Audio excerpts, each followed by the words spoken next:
সচিবালয়ে আজও ব্যস্ত সূচি প্রধানমন্ত্রীর মন্ত্রী প্রতিমন্ত্রীদের সঙ্গে বৈঠক। রাতে মন্ত্রিসভায় আসতে পারে অনলাইন অফলাইন পাঠদান নিয়ে সিদ্ধান্ত। হাসপাতালে বাড়ছে হাম রোগীর চাপ, পরিস্থিতি সামলাতে সরকার প্রস্তুত বললেন স্বাস্থ্যমন্ত্রী। চিকিৎসকদের আন্তরিক থেকে সেবা দেওয়ার আহ্বান। সরকারের নানা উদ্যোগেও কাটছে না জ্বালানি তেলের সংকট। পেট্রোল পাম্পে না থাকলেও খোলা বাজারে বেশি দামে বিক্রি। মজুতদারদের বিরুদ্ধে অভিযান। এবং ফুটপাত দখলমুক্ত করতে দ্বিতীয় দিনের মতো অভিযানে ডিএমপি ও সিটি কর্পোরেশন। উচ্ছেদের পর বিকল্প কর্মসংস্থানের পরিকল্পনা প্রশাসনের।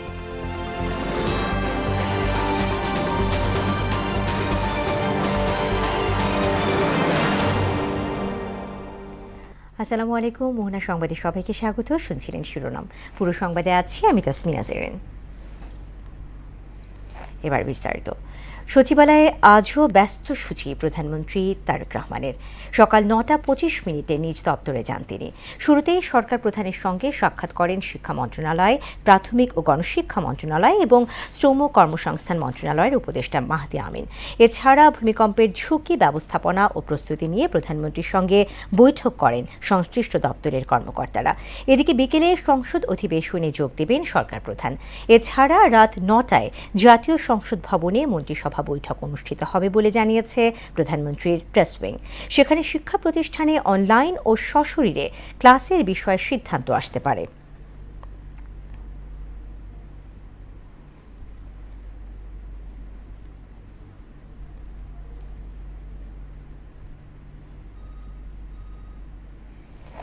হামের সংক্রমণ প্রতিরোধে খুব শিগগিরই ইউনিসেফ থেকে ৬০৪ কোটি টাকার টিকা আনা হবে বলে জানিয়েছেন স্বাস্থ্যমন্ত্রী সর্দার সাখাওয়াত হোসেন বকুল।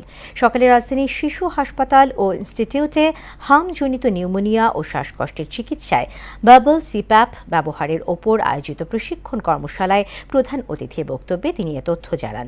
মন্ত্রী বলেন, রাজশাহীতে জরুরি ভিত্তিতে ২৪টি ভেন্টিলেটর সরবরাহ করা হয়েছে। হামের বিস্তার রোধে সরকার সর্বাত্মক চেষ্টা চালিয়ে যাচ্ছে বলেও উল্লেখ করেন তিনি।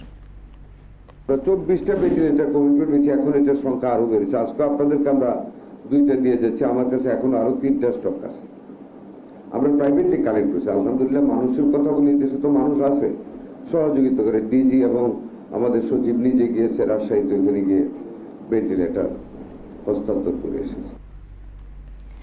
দর্শক, হাম পরিস্থিতি জানাতে রাজধানীর শিশু হাসপাতাল থেকে যুক্ত হচ্ছেন সহকর্মী নাজমুল ইসলাম। নাজমুল, শিশু হাসপাতালে হামের উপসর্গ নিয়ে রোগীর সংখ্যা কেমন দেখতে পাচ্ছেন? সেই সাথে স্বাস্থ্যমন্ত্রীর বক্তব্যের বিষয়েও আমাদেরকে জানাবেন।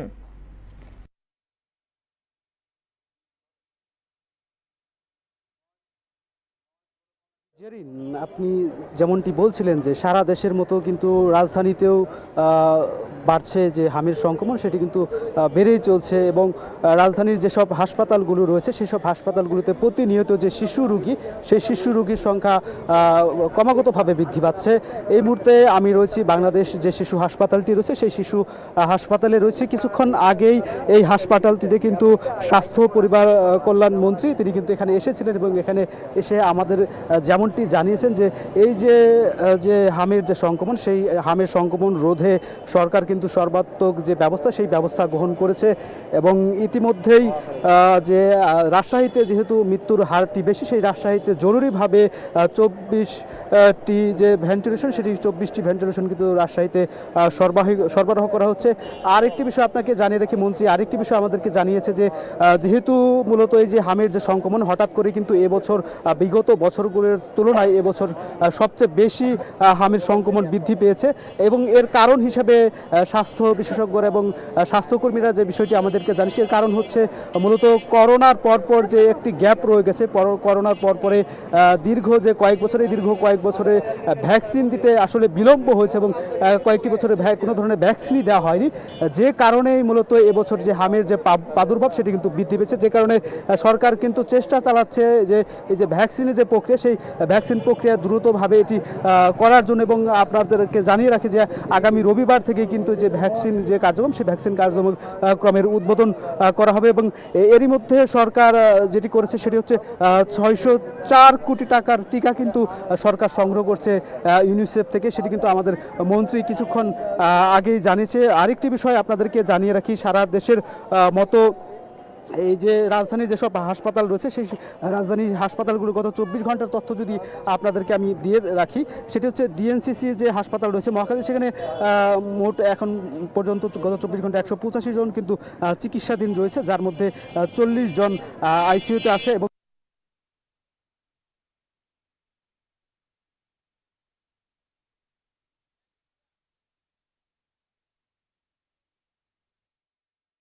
যারা যে শিশু তারা কিন্তু চিকিৎসা নিয়েছে। এছাড়া আরেকটি বিষয় যদি আপনাদেরকে বলে রাখি যে এখন পর্যন্ত যে এই যে গত এক মাসের মধ্যে যে এই রাজধানী ঢাকায় 600-র উপরে কিন্তু শিশু যে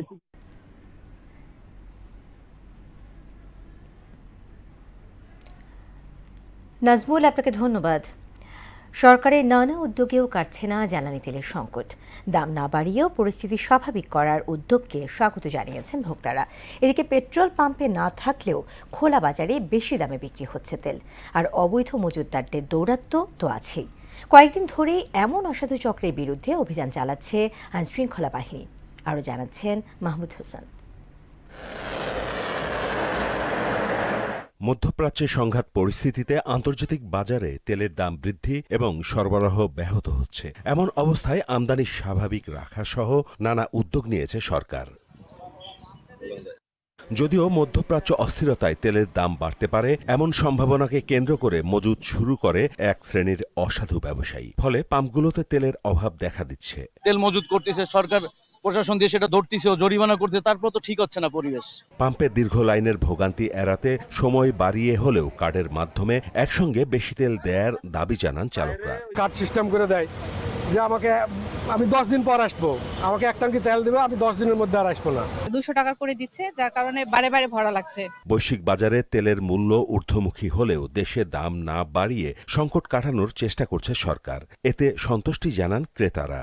তেলের দাম না বাড়ার কারণে আমরা খুশি, কিন্তু আমরা পর্যাপ্ত পরিমাণ তেল পাচ্ছি না। এদিকে চাহিদা মতো ডিপো থেকে তেল না পেয়ে পাম্পগুলো বন্ধ রাখতে বাধ্য হচ্ছেন মালিকরা। গাড়ি 13,500 লিটারের, কিন্তু আমরা সবসময় 13,500 লিটার পাচ্ছি না, সেটা সেই 18 তারিখ থেকে এই পর্যন্ত। এছাড়া কয়েকদিন ধরেই তেলের অবৈধ মজুদের বিরুদ্ধে অভিযান চালাচ্ছে আইন শৃঙ্খলা রক্ষাকারী বাহিনী। প্রতিদিন দেশের বিভিন্ন এলাকা থেকে হাজার হাজার লিটার তেল জব্দ করা হচ্ছে।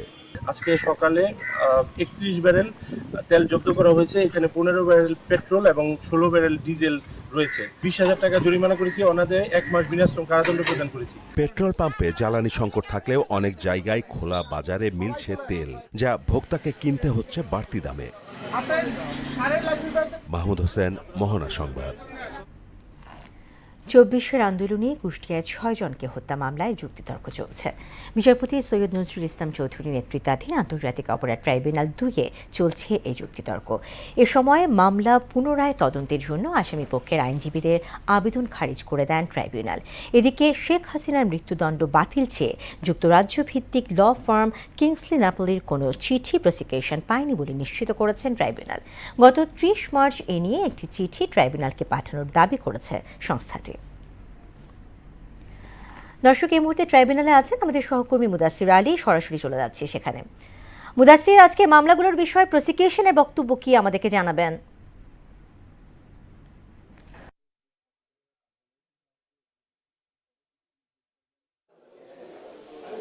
জি জেরিন, আমি এই মুহূর্তে চিফ প্রসিকিউটরের কার্যালয়ে কিন্তু আছি। এখানে কিন্তু কিছুক্ষণ পরে কিন্তু তিনি ব্রিফ করবেন।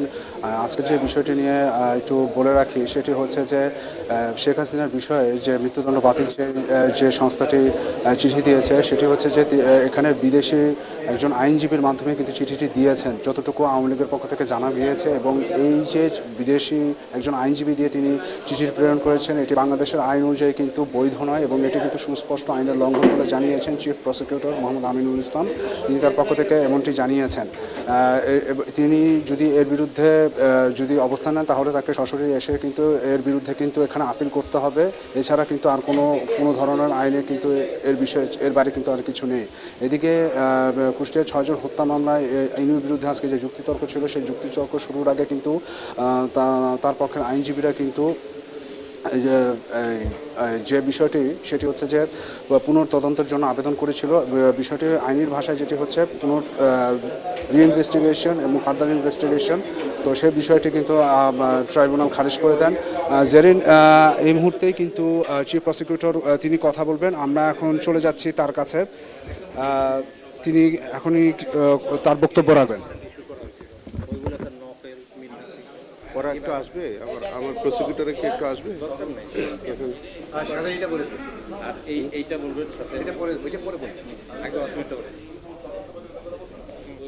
দর্শক, ট্রাইব্যুনালে বক্তব্য রাখবেন চিফ প্রসিকিউটর। আমরা চলে যাচ্ছি সরাসরি সেখানে।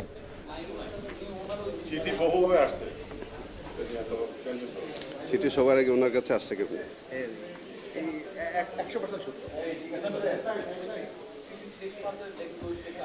মানবাড়ি জিজ্ঞেস করলে তো হয় যে বিষয়ে।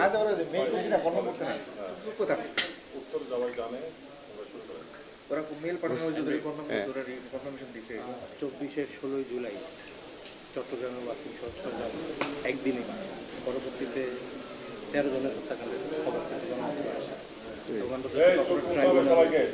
25 মার্চ 2025 15 জনের বিরুদ্ধে গ্রেপ্তারি পরোয়ানা জারি করে। আজকে সেই চূড়ান্ত তদন্ত প্রতিবেদনটা আমরা দিলাম। এই বিষয়ে সবশেষ অগ্রগতিকে দর্শক, আমরা এতক্ষণ ছিলাম ট্রাইব্যুনালে। আমরা আবারও ট্রাইব্যুনালে যুক্ত হব কিছুক্ষণ পর। চলে যাচ্ছি পরের সংবাদে। সিলেটের হবিগঞ্জে একটি তেলবাহী ট্রেন লাইনচ্যুত হওয়ায় সিলেটের সঙ্গে সারা দেশের রেল যোগাযোগ বন্ধ হয়ে গেছে। বুধবার রাতে এই দুর্ঘটনা ঘটে। প্রায় 13 ঘন্টার চেষ্টায় 2টি ওয়াগন উদ্ধার করা হয়েছে। এখনও চলছে উদ্ধার কার্যক্রম। বাকি আছে আরও 3টি ওয়াগন। ট্রেন চলাচল স্বাভাবিক করার চেষ্টা চলছে বলে জানিয়েছে রেলওয়ে কর্তৃপক্ষ। রাজধানী ফুটপাতে জনসাধারণের চলাচল নির্বিঘ্নে করতে দ্বিতীয় দিনের মতো উচ্ছেদ অভিযান চালাচ্ছে ডিএমপি। রমনা পার্ক বিভাগের ট্রাফিক পুলিশের পাশাপাশি রয়েছে ঢাকা দক্ষিণ সিটি কর্পোরেশনও। সকাল 10টা থেকে ঢাকা মেডিকেল কলেজ হাসপাতালের জরুরি বিভাগের সামনের ফুটপাত থেকে শুরু হয় উচ্ছেদ অভিযান। তবে অভিযান শুরুর আগে ব্যবসায়ীরা দোকানের আসবাবপত্র সরিয়ে নেয়। পুলিশ জানায় ফুটপাত দখলমুক্ত করতে অভিযান চলবে, আর উচ্ছেদের পর বিকল্প কর্মসংস্থান করা হবে বলে জানিয়েছেন ম্যাজিস্ট্রেট। গাড়ি তেল নিয়েও তো সমস্যা, অনেক গাড়ি বাইরে। আর ইভেন আমরা এই যে মহাসড়কের মধ্যে, অর্থাৎ আমাদের মহানগরীর মধ্যে যে ইয়েগুলো আছে, টার্মিনালগুলো আছে, অর্থাৎ ওই দূরপাল্লার যে গাড়িগুলো, এগুলো আমরা এর মধ্যে থাকতে না। পুনর্বাসন নিয়ে সরকার ভাবছে, আমরা আপনাকে তথ্য দিই, সরকার এটা নিয়ে ভাবছে বিকল্প কিছু করা যায় কিনা। আপনাদের হলিডে মার্কেট হতে পারে বা সন্ধ্যাকালীন মার্কেট হতে পারে, যেমন অনেক অফিসিয়াল এলাকা আছে যেখানে সন্ধ্যা পরে লোক থাকে না, ওখানে আমরা এই মার্কেটগুলো, এটা হতে পারে। যে কোনো আমাদের মতিঝিল হতে পারে, মতিঝিলে সন্ধ্যা পরে লোক থাকে না। এগুলো আমরা বিকল্প সরকার চিন্তা করছে, এই চিন্তা মাথায় নিয়ে আমরা উচ্ছেদ অভিযানে নেমেছি। দর্শক, ট্রাইব্যুনালে বক্তব্য রাখছেন চিফ প্রসিকিউটর। আমরা সরাসরি চলে যাচ্ছি সেখানে। রিইনভেস্টিগেশন চাই, তো আমরা সেটা অপোজ করেছি। যে আমরা বলেছি যে রিইনভেস্টিগেশনের কোনো বিধান ক্রিমিনাল জুরিসপ্রুডেন্সে নাই।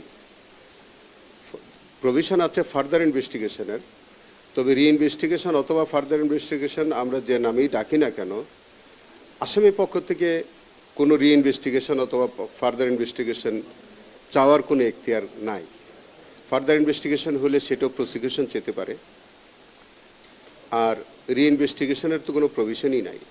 আমাদের এই ইন্টারন্যাশনাল ক্রাইমস ট্রাইব্যুনাল অ্যাক্ট 1973-তেও নাই। আমাদের আগের যে প্রচলিত আইন আছে যেটা সিআরপিসি, সেখানেও রিইনভেস্টিগেশন বলে কোনো বিষয় নাই। তবে তারা আমাদের রুল 46(1) ক্যাপিটাল এর বিধান অনুযায়ী তারা এই আবেদনটা করেছিলেন। তো সেটা হচ্ছে আমাদের ইন্টারন্যাশনাল ক্রাইম ট্রাইব্যুনালের একটা ইনহারেন্ট পাওয়ার আছে, তারা ওই বিষয়টি রেফার করে অ্যাপ্লিকেশনটা দিয়েছিলেন। কিন্তু সেটা যে প্রভিশন, এটা তারা, আমি মনে করি এটা অ্যাপ্লিকেশন ওয়াজ মিসকনসিপ্ট। এর কারণ হচ্ছে যে 46(1)-এ inherent power not in respect of reinvestigation of any case. তো যাই হোক, আমরা এটা বলেছি আর ট্রাইব্যুনাল আমাদের সাথে একমত পোষণ করেছেন এবং তাদের এই অ্যাপ্লিকেশন মেনটেনেবল নয় বলে এবং এটা একটা designful application to prolong the case, এই কথাগুলো বলে এটা রিজেক্ট করেছেন। তারা আরও একটা অ্যাপ্লিকেশন দিয়েছিলেন যে 2 জন সাক্ষীকে তারা রিকল করতে চান। বিষয়টা হচ্ছে তারা ওই অ্যাপ্লিকেশনের মধ্যে উল্লেখ করেছেন যে আমরা কিছু কিছু বিষয়, আপনারা সবাই জানেন যে আমাদের 2-1 জন প্রসিকিউশন মেম্বারের বিরুদ্ধে কিছু কিছু অভিযোগ ছিল, যেটা আমরা ফ্যাক্ট পেন্ডিং কমিটি ইতোমধ্যে আমরা কাজ করছি। তো সেটাকে তারা ইস্যু করে, যদিও হাসানুল হক ইনু সাহেবের কেসের সাথে ওইগুলোর কোনো সম্পর্কই নাই, তারা একটা ভিন্ন ইস্যুকে নিয়ে এসে তারা আবার 2 জন সাক্ষীকে রিকল করে তারা জেরা করার একটা আবেদন করেছিলেন। সেটাও আমরা অপোজ করেছি। সেটা হচ্ছে কি যে রিকলটা হয় কখন? ধরেন একজন সাক্ষী আমরা এক্সামিন করলাম, তারা ক্রস এক্সামিন করলেন, সেই ক্রস এক্সামিনেশনে যদি তাদের কোনো ভাইটাল কোনো পার্ট ইন রেসপেক্ট অফ ওই সাক্ষী, কোনো তারা যে সাক্ষীটা আমরা এক্সামিন করেছি অলরেডি, সেখানে যদি এই মামলার রিলেটেড কোনো অংশ যদি ভাইটাল পার্ট তারা বাদ করে যায়, তাহলে সেটা পয়েন্ট আউট করে অ্যাপ্লিকেশন দিতে হয়। কিন্তু তারা এরকম কোনো পয়েন্ট আউট করে অ্যাপ্লিকেশন দেননি, তারা একটা ভ্যাগ স্টেটমেন্ট নিয়ে আসলেন। তা আমাদের এই 2টা অ্যাপ্লিকেশনে আমাদের প্রসিকিউশনের যে বক্তব্যটা আমরা ট্রাইব্যুনাল উপস্থাপন করেছি, আমরা বলেছি যে এই 2টা অ্যাপ্লিকেশনেই has been brought with a purpose. তারা শুধু নিউজ আইটেম করবার জন্যে এবং এটা মিডিয়াতে আলোচনায় রাখার জন্যে তারা এই অ্যাপ্লিকেশন 2টা নিয়ে এসছে। যাই হোক, ট্রাইব্যুনাল এই 2টারই কোনো সাবস্টেন্স না পেয়ে 2টা অ্যাপ্লিকেশনেই আউটরাইট রিজেক্ট করেছেন এবং এই অ্যাপ্লিকেশন 2টা রিজেক্ট হওয়ার পরে তাদের সামিং অফ যে আর্গুমেন্টটা তারা শুরু করেছেন। আগামী সোমবার পর্যন্ত এটা অ্যাডজর্ন হয়েছে। এই দর্শক, আমরা এতক্ষণ চিফ প্রসিকিউটরের বক্তব্য শুনছিলাম। সদ্য বিদায় মার্চ মাসে দেশে এসেছে 375 কোটি 50 লাখ মার্কিন ডলার রেমিটেন্স, যা দেশের ইতিহাসে যে কোনো এক মাসের মধ্যে সর্বোচ্চ। এই হিসাবে প্রতিদিন গড়ে দেশে এসেছে 12 কোটি 11 লাখ ডলার রেমিটেন্স। বুধবার বাংলাদেশ ব্যাংকের হালনাগাদ প্রতিবেদন থেকে এ তথ্য জানা গেছে। এতে বলা হয়, মার্চে দেশে এসেছে 375 কোটি 50 লাখ 50 হাজার মার্কিন ডলার রেমিটেন্স। এর আগে গেল বছরের মার্চে দেশে এসেছিল 329 কোটি 56 লাখ 30 হাজার ডলার, যা এতদিন ছিল দেশের ইতিহাসে কোনো এক মাসে আসা সর্বোচ্চ রেমিটেন্স। ভূমি ভবনের সেবা কার্যক্রম পরিদর্শন করলেন ভূমি ও পার্বত্য চট্টগ্রাম বিষয়ক মন্ত্রণালয়ের প্রতিমন্ত্রী ব্যারিস্টার মীর মোহাম্মদ হেলাল উদ্দিন। আজ রাজধানীর তেজগাঁওয়ে 7 রাস্তা মোড়ে অবস্থিত ভূমি ভবন পরিদর্শন করেছেন তিনি ভূমি ভবনে উপস্থিত হয়ে নাগরিকদের সেবা প্রদান কার্যক্রম সরাসরি প্রত্যক্ষ করেন। পরিদর্শনকালে প্রতিমন্ত্রী ভূমি ভবনের বিভিন্ন শাখা ঘুরে দেখেন এবং ডিজিটাল ও ম্যানুয়াল পদ্ধতিতে নাগরিকরা কিভাবে সেবা পাচ্ছেন তা পর্যবেক্ষণ করেন। প্রতিমন্ত্রী মীর হেলাল উদ্দিন বলেন, জনবান্ধব ভূমি সেবা নিশ্চিত করা বর্তমান সরকারের অন্যতম অগ্রাধিকার। ভূমি সংক্রান্ত সেবা পেতে সাধারণ মানুষ যাতে হয়রানির শিকার না হয় এবং দ্রুততম সময়ে কাঙ্ক্ষিত সেবা পায়, সে বিষয়ে সংশ্লিষ্ট কর্মকর্তাদের কঠোর নির্দেশ প্রদান করেন তিনি। আন্তর্জাতিক বাজারে দোহাই দিয়ে বরগুনার পাথরঘাটায় তৈরি করা হয়েছে ডিজেলের কৃত্রিম সংকট। এই পরিস্থিতিতে সাগরে যেতে পারছেন না দেশের দ্বিতীয় বৃহত্তম মৎস্য অবতরণ কেন্দ্রের কয়েক হাজার জেলে। সিন্ডিকেটের কারসাজিতে ভয়াবহ আর্থিক সংকটে পড়েছেন উপকূলের মৎস্যজীবীরা। জেলা প্রশাসনের পক্ষ থেকে কঠোর ব্যবস্থা গ্রহণের কথা বলা হলেও ভুক্তভোগীরা বলছেন মাঠ পর্যায়ে তার কোনো প্রতিফলন নেই। গোলাম হায়দার স্বপনের তথ্যে ডেস্ক রিপোর্ট।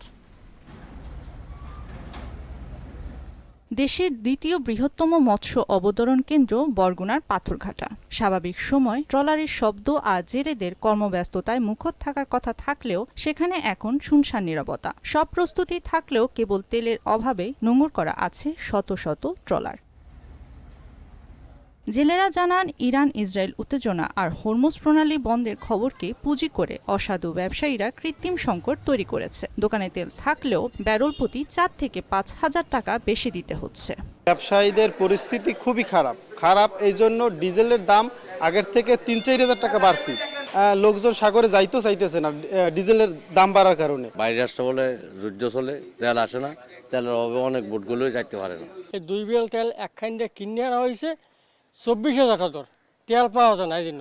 যদিও অভিযোগ অস্বীকার করে সরবরাহ ঘাটতির কথা বলছেন ডিলাররা।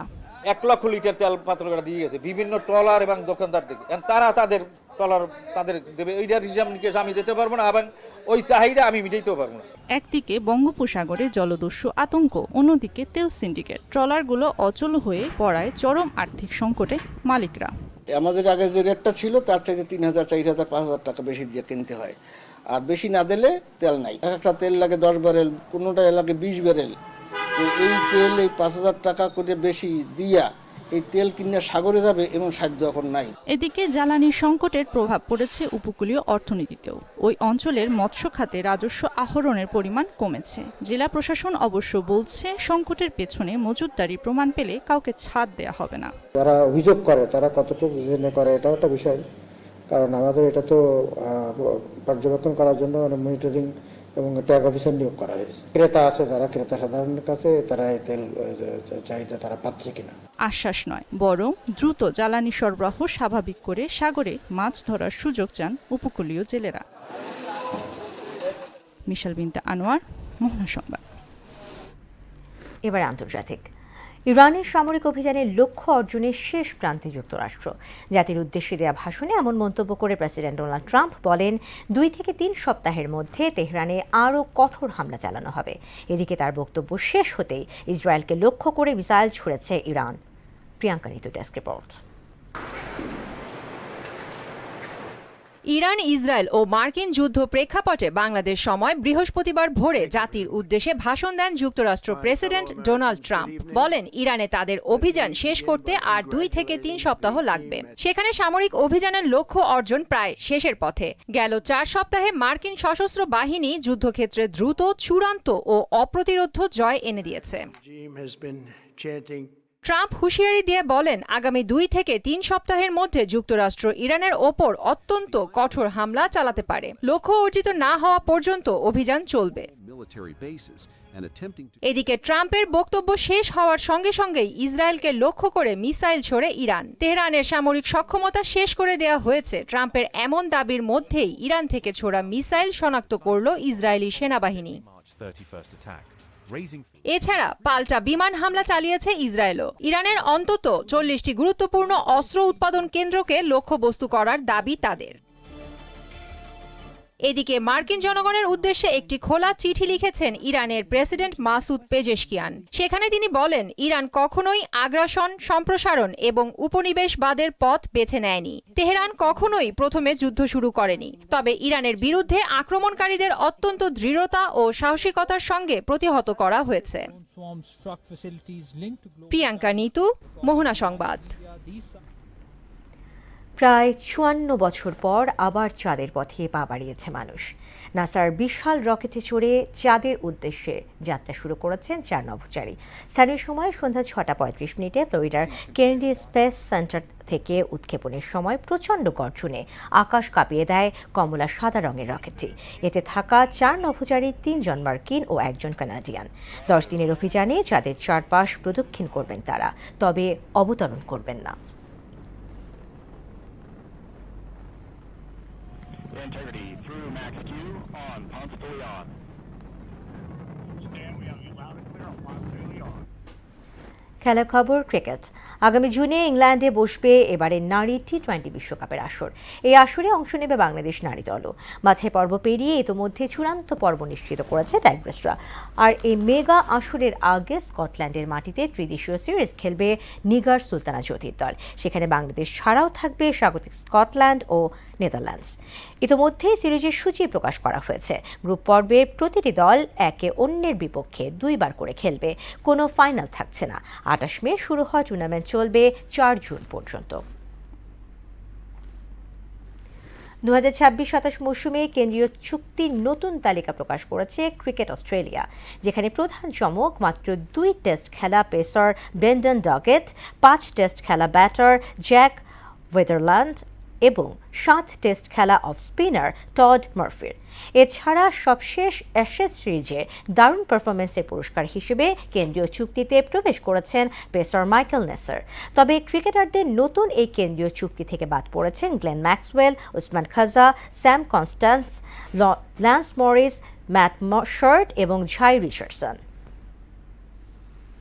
শেষ করছি মোহনা সংবাদ, যাবার আগে শিরোনামগুলো আরও একবার।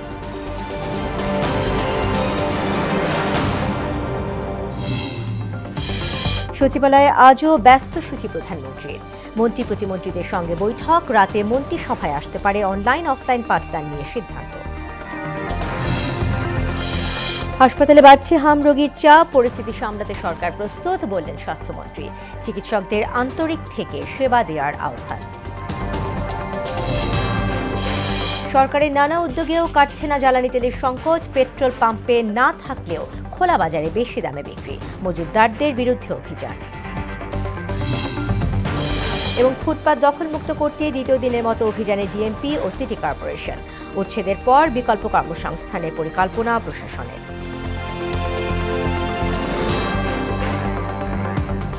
দর্শক, এই ছিল মোহনা সংবাদে। পরবর্তী সংবাদ বিকেল 5:30টায়। এর আগে বিকেল 3টায় দেখবেন সংবাদ এক নজরে। এছাড়া মোহনার সবশেষ খবর জানতে ভিজিট করুন www.mohana.tv।